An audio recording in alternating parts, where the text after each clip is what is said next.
There was still cranberry sauce on my plate when my sister told me to leave. Not let's take a break. Not maybe you should cool off.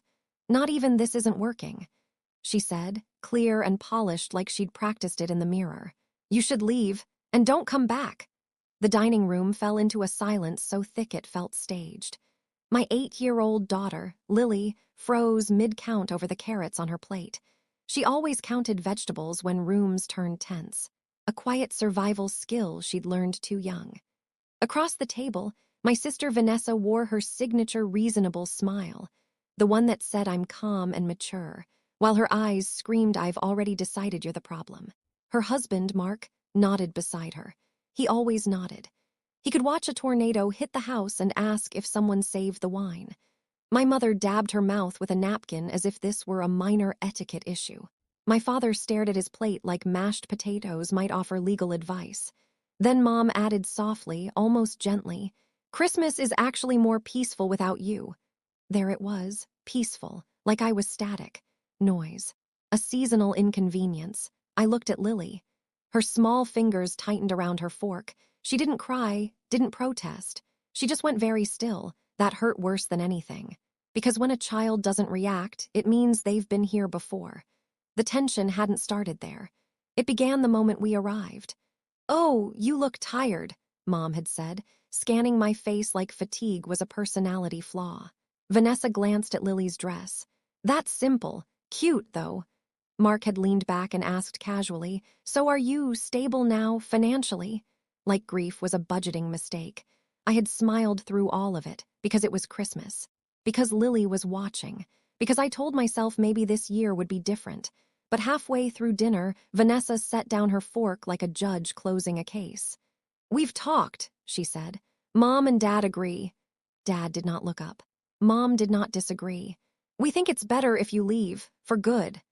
Lily's eyes flicked up to me, and in that single second I had two choices, beg or stop auditioning for people who already cast me as the villain. I set my fork down carefully. Lily, I said gently, can you grab your coat and backpack? She didn't hesitate. Okay. No tears, no argument, just relief. That nearly broke me. The room shifted once she left. Vanessa crossed her arms. See, that's mature. Mark sighed like a meeting had ended. Mom frowned. Don't make this dramatic. I felt something unexpected happen. I smiled. Not kindly, not warmly. The kind of smile you make when you realize the game was rigged from the start. All right, I said calmly. If that's what you want. Vanessa looked smug. She thought I meant I'd accept it quietly. I stood and walked into the kitchen. Earlier that afternoon, I had tucked 3 envelopes into a cabinet behind the serving trays. I'd planned to give them after dessert. A surprise, a gesture, a bridge. Turns out timing is everything. I pulled them out, heavy cardstock, thick, deliberate, each one labeled in bold ink. Mom, Dad, Vanessa. Mark squinted. What's that? Vanessa laughed. Are those cards? Please tell me this isn't a guilt thing. Mom shook her head. This is exactly why. It's not guilt, I said quietly. It's closure. I tore the first envelope in half. The sound sliced through the room. Mom's smile faltered. Wait, I tore the second. Dad finally looked up. Vanessa stood abruptly. What are you doing? I tore the third without hesitation. Then I placed the shredded pieces on the counter.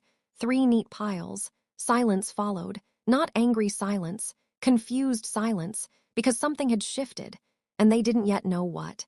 I turned toward the hallway just as Lily returned in her coat. I took her hand. We're leaving. Cold air hit my face as we stepped outside, but before I reached the car, the front door burst open behind us. Wait, Mom's voice cracked. Vanessa's tone had changed completely. Come back, you can't just... Dad's voice sounded different too. Not tired, panicked. I glanced back through the window. They were bent over the counter, pressing torn pieces together. Reading, realizing, Vanessa went pale first. Then Mom. Dad's mouth actually fell open. 5 minutes ago, I was disposable. Now they were running down the driveway barefoot. Please, Mom shouted. You can fix it. I opened the car door slowly. Lily squeezed my hand. And for the first time all night, I felt completely calm. I started the engine and drove. But what exactly had I torn up, and why did it change everything? That's when the past came rushing back, because this wasn't about one dinner. This started years ago. And if they thought I'd finally snapped, they had no idea what I'd been holding in, and what they'd just lost. To understand why those envelopes mattered, you have to understand how my family worked long before that Christmas. Vanessa is 5 years older than me. That gap doesn't sound like much, but in our house, it was the difference between being precious and being useful. She was celebrated, I was managed. Vanessa was the child my mother bragged about to strangers, the one who smiled on cue, the one teachers adored. When she cried, the house stopped. When I cried, I was too sensitive. She got dance classes. I got told to watch her while Mom ran errands. She was strong-willed. I was difficult.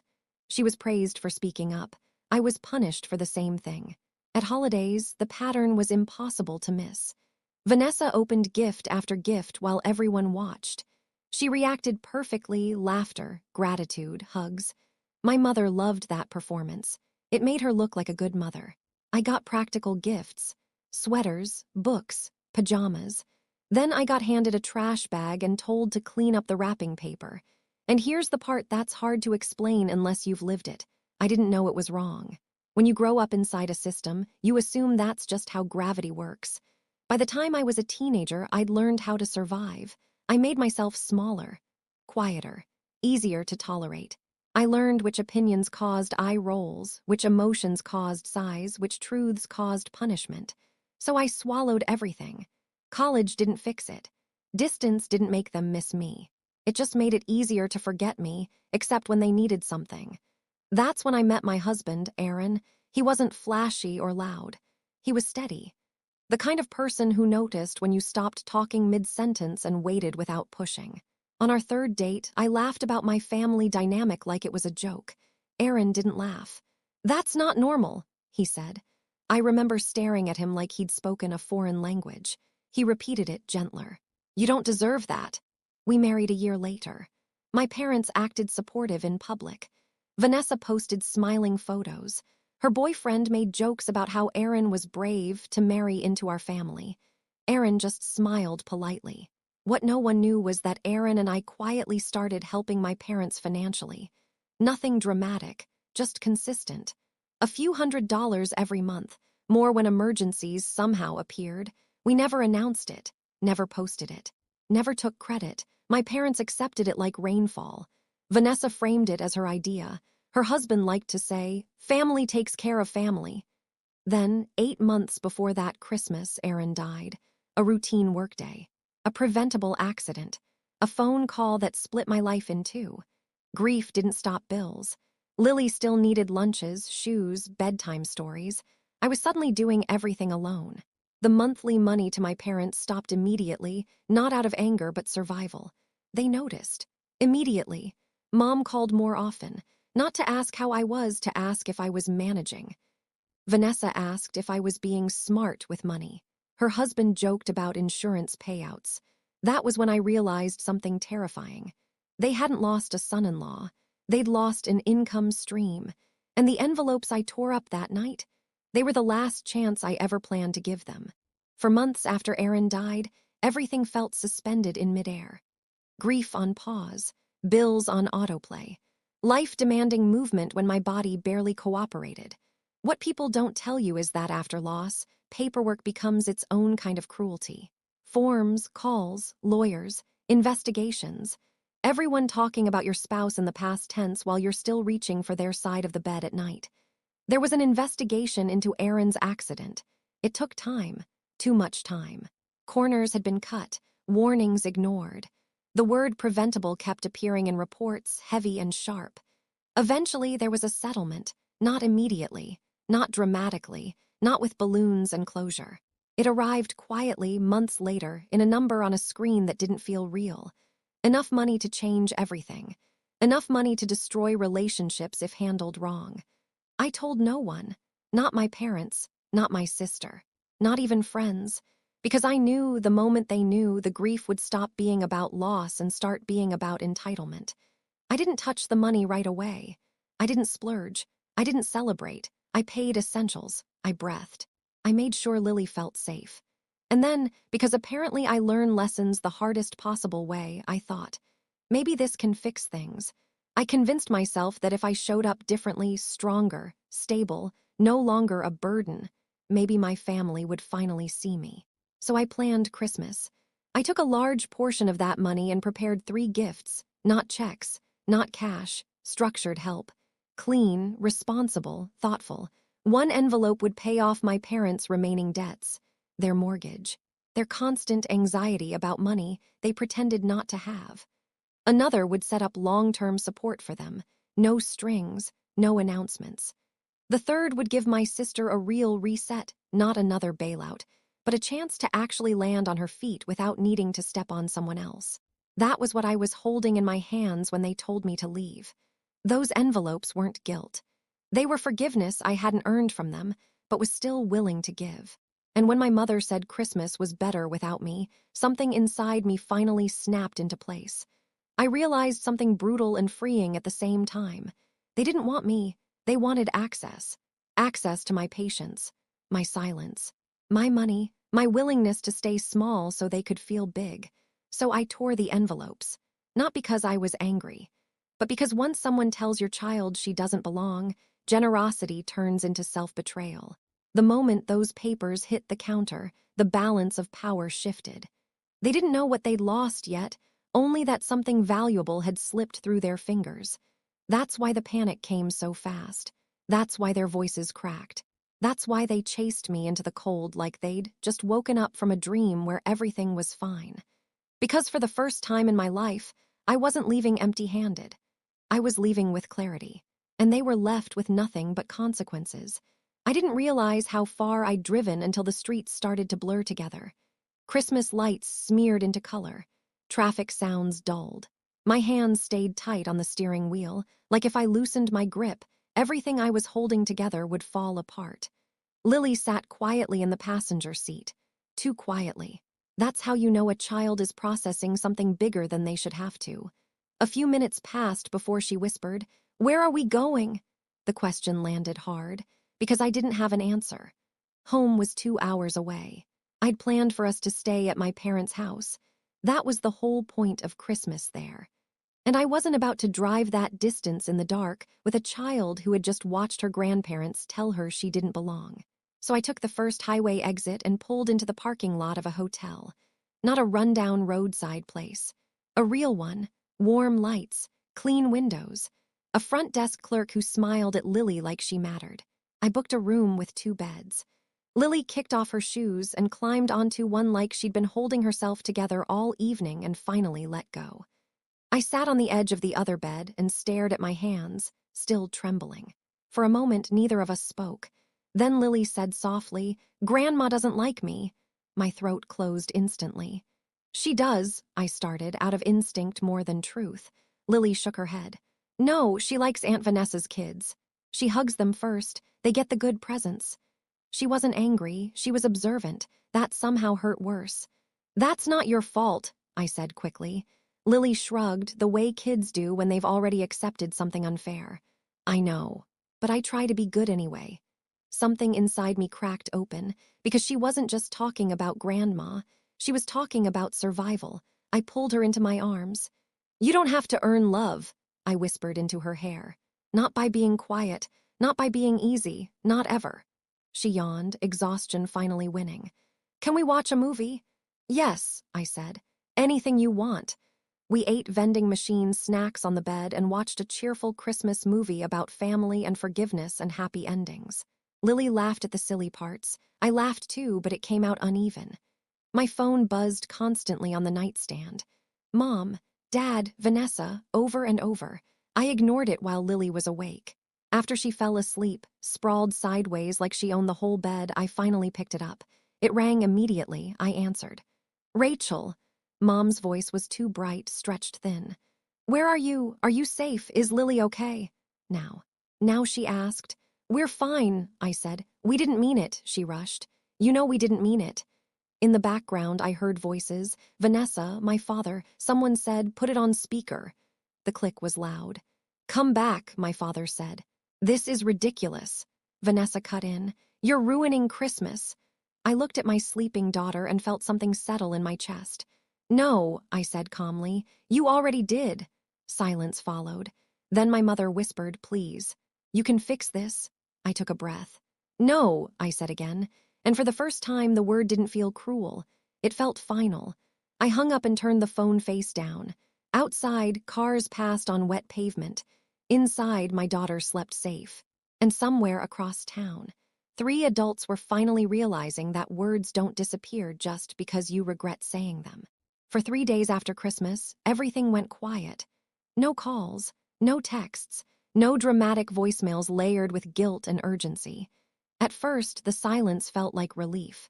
Like someone had finally turned down a constant background hum I didn't know had been draining me for years. Lily returned to her routine. School, homework, cartoons in the afternoon. She didn't mention Grandma again. That hurt more than if she had. I unpacked our overnight bags slowly, folded the sweater she'd worn to dinner, the one Vanessa called simple. Every time I replayed that night, I expected to feel regret. I didn't. Then on the third morning, I made the mistake of opening social media. And there it was.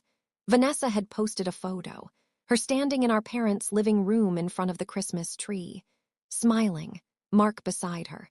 My mother in the background holding a mug like she was starring in a holiday commercial. The caption was long. Of course it was. It started vaguely, something about betrayal and boundaries. About how sometimes the hardest choices protect your peace. Then she named me. "Rachel showed up on Christmas looking for sympathy," she wrote. "When we finally set boundaries, she humiliated our parents and stormed out." Stormed out. As if I'd flipped a table instead of quietly leaving when told to.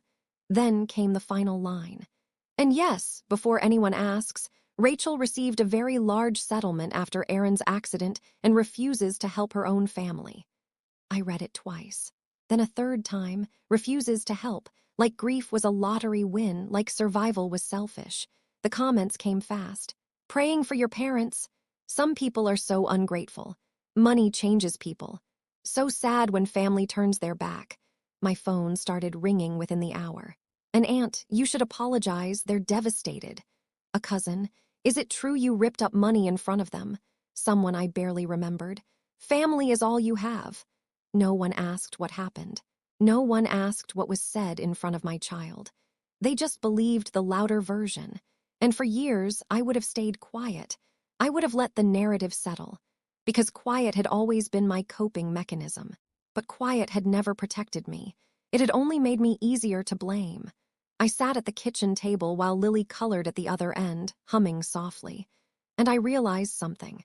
If I let this story stand, one day Lily would see it. And she would wonder if maybe we really were the problem. So I opened my banking app, scrolled back years. There they were, monthly transfers, every single one. Small but steady, help given without announcement. I took screenshots. Then I searched for something else. My mother's old post from months ago, the one where she'd publicly announced sending me a small amount of money to step up for family. The post that implied I was irresponsible. I screenshot that too. Then I began typing, not emotional, not dramatic, just facts. "Since we're sharing stories publicly," I wrote, "let's share the full one." I explained the monthly support Aaron and I had given quietly for years. I attached proof. I included my mother's post. Then I wrote, "I did not storm out. I left after being told Christmas was better without me in front of my daughter." I read it once. My hands trembled. Then I pressed post and turned off my phone. Because once truth is out, it doesn't need defending. But I underestimated how fast truth spreads when it has receipts. Within an hour, the comments under Vanessa's post began to shift. "Wait, she was sending you money. Why did you post about helping her if she'd been helping you? So you kicked her out and now you want her settlement." Vanessa's responses grew sharp, defensive, then quiet. Her post was edited, then edited again, then deleted entirely. By evening, my mother tried calling. I didn't answer. For the first time in my life, I wasn't explaining myself. I wasn't negotiating. I wasn't shrinking to make them comfortable. But silence from them never lasts. And the next move they made was far more personal. Because the following afternoon, they showed up at my door. The doorbell rang just after lunch. I wasn't expecting anyone. which immediately put me on edge. Lily was on the living room floor, lining up her stuffed animals for a very serious pretend school lesson. "I'll get it," I said, already knowing in my gut that whatever waited on the other side wasn't good news. I looked through the peephole. My mother stood there first, clutching a bakery box like it was a peace offering. My father was beside her, hands shoved into his coat pockets. And just behind them, half a step back like she always positioned herself, was Vanessa. Her husband lingered behind her, quiet, watchful, decorative. My stomach dropped. I opened the door just enough to step outside, blocking the view into the house. "Rachel," Mom said instantly, voice sugary and strained. "Hi, sweetheart." I didn't answer. Vanessa smiled, not the smug one from Christmas, a newer version. Softer, carefully constructed. "We just want to talk," she said. "We've all had time to cool down." My father cleared his throat. "We're family." Mom lifted the box slightly. "I brought your favorite cake." I stared at it for a moment, then back at her. "You kicked us out," I said calmly. "You told me not to come back." "That wasn't what we meant," Mom rushed. "You know that." Vanessa sighed dramatically. It was a moment. Emotions were high. "A moment," I repeated, "where my child was told she didn't belong." Behind me, I felt a small presence. Lily had come to the doorway, peeking around my leg. My mother's face lit up instantly. "Oh, there's my girl. Come here, sweetheart." Lily didn't move. Her hand tightened in the back of my shirt. Vanessa's smile flickered just for a second. "See," she said quickly. "This is what we're trying to fix. She needs family, cousins. Stability, there it was, not remorse, access." I crouched slightly so Lily could hear me clearly. "Go back inside, honey." She nodded and disappeared without argument. The door clicked shut behind her. When I stood back up, the air felt different. "Heard from a lot of people," Vanessa said carefully. "You didn't have to embarrass us like that online." I laughed once. Short, sharp. "You embarrassed yourselves." Dad frowned. "You didn't need to post private things." "You made it public first," I said. "I just finished the story." Mom's eyes filled with tears right on cue. "We're hurting too, Rachel." I looked at her, really looked. "You're hurt because you lost control," I said, "not because you hurt us." Vanessa crossed her arms. "So what, you're cutting us off now?" "Yes," I said. The word landed clean and solid. Mom blinked. "You don't mean that." "I do." Dad's jaw tightened. "You're being cruel." I met his gaze. "You taught me how." Vanessa's mask finally cracked. The softness vanished. "Don't do something you'll regret," she snapped. "You think you're better than us now?" I smiled, just a little. "No," I said. "I think my daughter deserves better than you." I stepped back and closed the door. I locked it. My hands shook afterward. That part surprised me. Not because I doubted my choice, but because standing firm after a lifetime of bending takes muscle you don't know you have. From inside, I heard Lily's voice. "Did they leave?" "Yes," I said. She nodded like that was enough. And in that moment, I realized something important. They didn't come to apologize.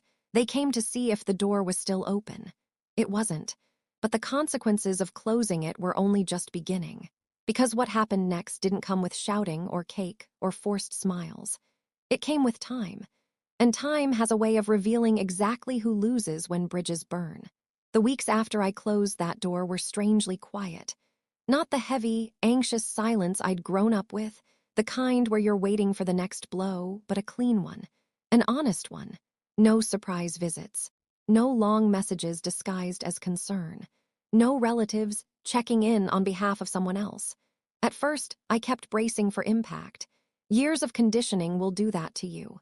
When peace feels unfamiliar, your body mistakes it for danger. But nothing came. Life went on.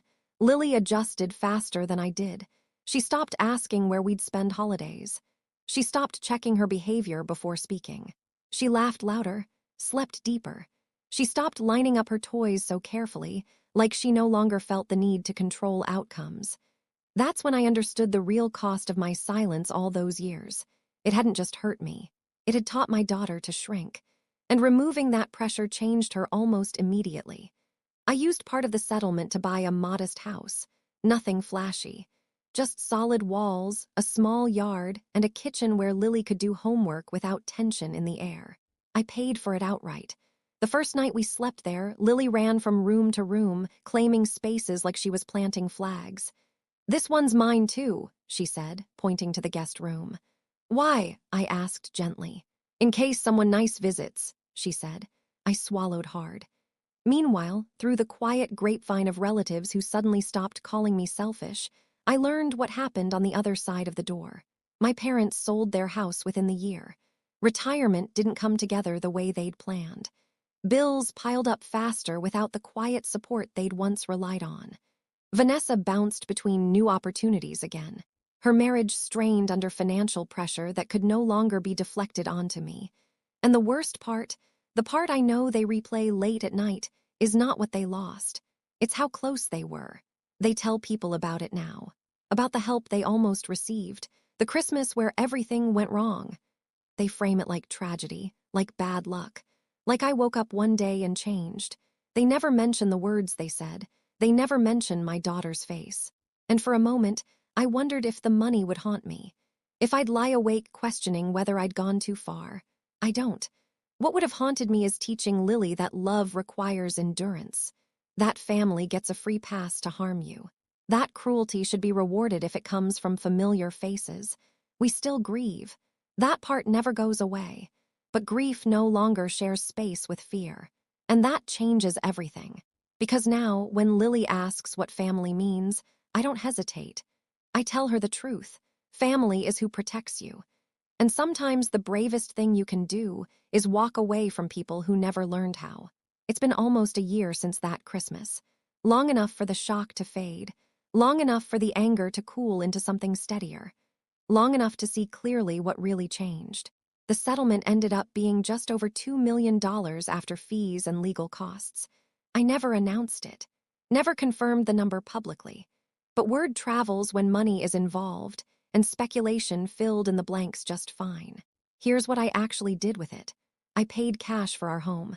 Nothing extravagant, just safe, quiet, permanent. I built a long-term investment plan designed to grow slowly, conservatively. No risky leaps, no flashy upgrades. Stability over spectacle. I created a trust for Lily that can't be accessed by anyone but her when she's old enough to understand it. College is covered. Emergency funds are covered. Therapy is covered if she ever needs it. Security became the priority. Not revenge, not indulgence. Security. Because for the first time in my life, I understood something clearly. Money doesn't fix grief, but it can remove fear.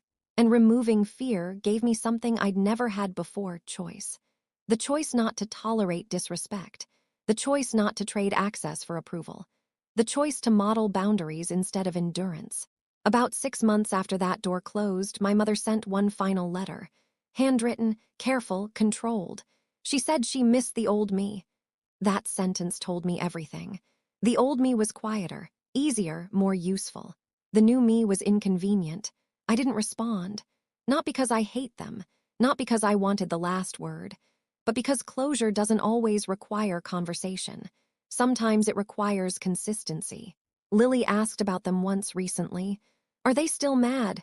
she asked while we baked cookies in our new kitchen. "Maybe," I said honestly. "Are you?" I thought about it. "No," I said. "I'm just done being hurt." She nodded like that made perfect sense. Kids understand boundaries better than adults who benefit from breaking them. And here's the part that surprised me most. I don't feel powerful. I feel peaceful. There's a difference. Power tries to win. Peace stops competing. I don't replay that night anymore wondering if I should have handled it differently. Because if I had stayed, if I had apologized, if I had handed over those envelopes after being told my child didn't belong, what would that have taught her? That money buys forgiveness. That love is conditional. That we accept humiliation to keep seats at tables that don't want us. No, the only inheritance I care about leaving Lily isn't financial. It's psychological, self-respect, boundaries. The understanding that walking away can be an act of love, especially for yourself. Sometimes people ask, quietly, if I regret tearing up those envelopes. I don't, because what I really tore up wasn't paper. It was a contract I never agreed to sign, the one that said I had to earn love by sacrificing dignity. And if you're wondering whether I went too far or not far enough, let me ask you this. If someone told your child they didn't belong at the table, what would you have done? Because that answer, that's where the real story begins.